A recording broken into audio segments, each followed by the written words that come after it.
let's backtrack to before this even happened. On Friday, you guys went to a C.A.V.E training. What did you guys do there? We had an extended agency meeting, and that's when everyone comes in, APS, Medicare, a lot of representatives from the state, and they just give us a bunch of information, a bunch of contact info. And actually that day we had a speaker with Medicaid, and she told us she literally gave the example about people going around swabbing people's mouths, and that they would bill Medicaid, and that it was almost a $60 billion business. And she gave me her card, and of course I kept everything together.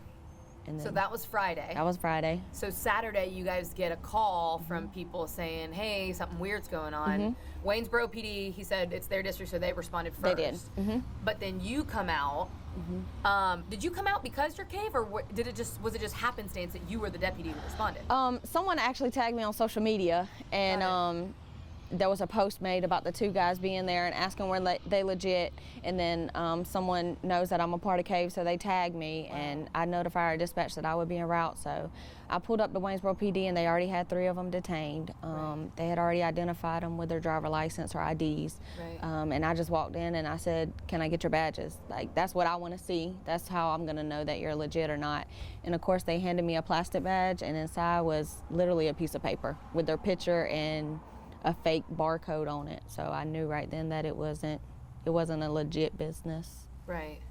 And like we were talking before, the cameras were rolling. In a situation like this, they probably, had you not had the training you had, they probably would have just gotten like a slap on the wrist, right? Yeah, it probably would have been documented, just saying that they were there and why, and you know, what they claimed to be. But yeah, they probably would have just been sent on their way, because they did have business cards, they did have a binder, they did have the badges. It did almost appear legit, but of course with the training, we're trained to notice the red flags. Right. So. And what were those red flags that you noticed? The paper. As soon as I pulled out the badge out of the plastic, because looking at it as plastic, so upon, you know, first glance it's going to look real, but I actually pulled it out and it was paper. So that was the first thing. And then I asked him, I said, well, tell me your job, what do you do? He said, we walk up to the door and we ask them immediately, are they Medicare or Medicaid recipients? And once they do, then we exchange information, and it's put on an app in my cell phone. And I was like, yeah, that's probably 2 more red flags. So. Right. But talk about this, because I think there has been some comments on social media like, how could people fall for this? And like, easy to say, you know, for someone sitting at home now knowing what we know. Right. But talk about the things you were telling me before, the lengths that they go to really look legit. They literally research areas that are low income and where elderly live. They will actually document the areas that are retirement homes, that are assisted living, that are low income housing projects, and that's where they go in at.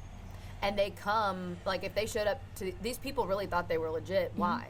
One, because of all the documentation, like I said, that they presented. 2, the way that they talk. Even if you start asking questions, they'll over-talk you. They're real smooth talkers. They tried to do that with us, and you know, it kind of actually worked against them. So, but that's what they do. They just go in and they talk to you. They're nice.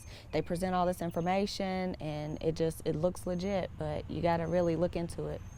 What is your advice for people on how they can protect themselves from these types of things moving forward? I guess talk about the importance about protecting your information. I would say give no information over the phone. Most agencies do not call you over the phone. Now know that Medicare does not give their Social Security numbers on a Medicare card, so there would be no reason for anyone to ask you for your Social Security number when it's referenced in Medicaid. Any phone calls, don't give your information over the phone. And if you're in doubt, just call one of us. Yeah. Talk about C.A.V.E in general.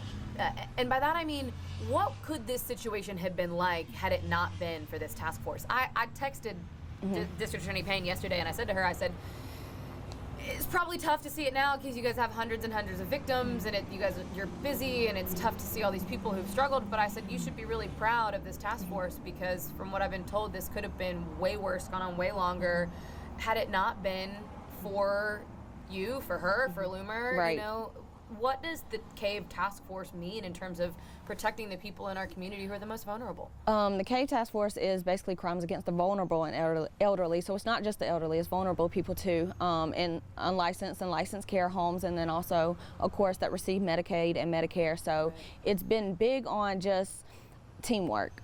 There's a lot of different agencies that are involved. I've been blessed that Burke County will send me to all these trainings and allow me to get this training. I didn't know it before either, so I wouldn't expect any other deputy officer to know. The training part has been valuable, and then the networking. Saturday when it happened, I was able to call the lady that I had just met on Friday. Before that, I wouldn't have known who to call. So it's just the information, the networking, and the training. Yeah. That's the most important. And she was somebody with Medicaid? She was somebody with Medicaid, and of course that day I couldn't get her, but I called Miss Shawn Rhodes, who's also with C.A.V.E., and she's a deputy with the marshal's office, so again, it's teamwork and networking. But as soon as I called her, she was able to call somebody in Atlanta, and they were on it. They were already wanting to know the victims' names, and we're gonna put an alert on their Medicare case that there may be a chance of fraud. And that, because he was explaining to me, even just having the red flag on their account could save them 6 months down the road, because one woman already said she's been billed. So even Medicaid saying there's a flag could prevent these scammers from being able to bill their Medicaid. It saves them a legal battle later, and also the chance that they may need something, because what happens is they bill Medicaid for this, say it's a wheelchair, like she described to us on Friday, and then her doctor actually does prescribe her a wheelchair, then she's in a legal battle because it's already been claimed. She wasn't aware, so. Claimed by the scammers. By the scammers, yeah. Wow.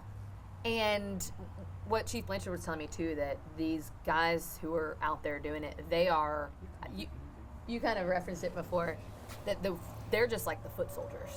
Like it's way bigger than that. They're just on the ground. They're not making near as much money as the top is, so.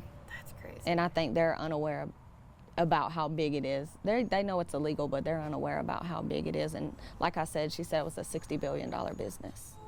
That is so crazy. And none of them were even local. None of them were local. They were all out of state. That's crazy to me. Gary, did you have any questions? Gary asked that the other day, though, when we found out that y'all were involved. He was like, why would C.A.V.E. be involved? And that I kind of thought about that, too, because I think about y'all in context of, like, personal care homes, but then it's the V. Well, and a lot of them are vulnerable elderly, and too. elderly. Yeah, vulnerable and elderly. It's any crime against them. Yeah. Yeah, so we work all that.